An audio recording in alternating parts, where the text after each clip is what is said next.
જૂનાગઢમાં દારૂ પીધા બાદ 4 લોકોની લથડી તબિયત। માળિયાહાટીના પાણીદ્રા ગામની ઘટના છે। 3 યુવક અને 1 મહિલાની તબિયત લથડી છે। તમામને સારવાર માટે હોસ્પિટલમાં દાખલ કરાયા। ટ્રક ડ્રાઈવરો માટે દરરોજ દારૂનું વેચાણ થતું હોવાનો આરોપ પણ લગાવવામાં આવ્યો છે।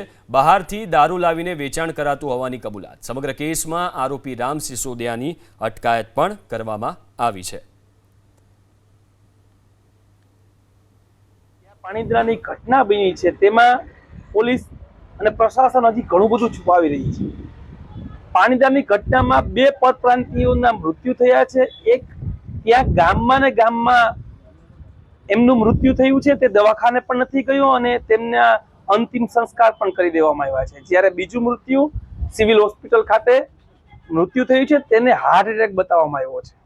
ખરેખર હું દાવા સાથે કહું છું કે આ લઠ્ઠાકાંડ છે, જેમાં અત્યારે 4 વ્યક્તિઓ હોસ્પિટલાઇઝ છે અને હમણાં મને એક માહિતી મળી છે કે વિપુલ પટેલના દવાખાને એક વ્યક્તિ અત્યારે જ દાખલ થયા છે અને આનો આંક હજી પણ વધી શકે।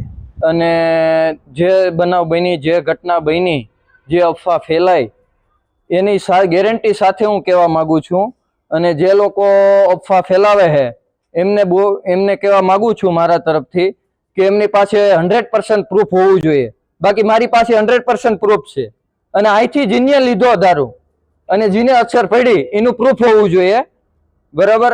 અને જે આ ફાલતુ આદમીથી જે પ્રેશર છે બીજા બધાથી અને જેને અસર થઈ, જે મજૂરનું એક્સપાયર છે એ ખુદ એનો પરિવાર આપણી સાથે છે। એ કહેવા માંગે છે કે બહારની વિના દેશમાંથી મહારાષ્ટ્રથી લઈ આવતો, નશાની ગોળી ખુદ ખાતો, એમાં જ એક્સપાયર થઈ ગયો।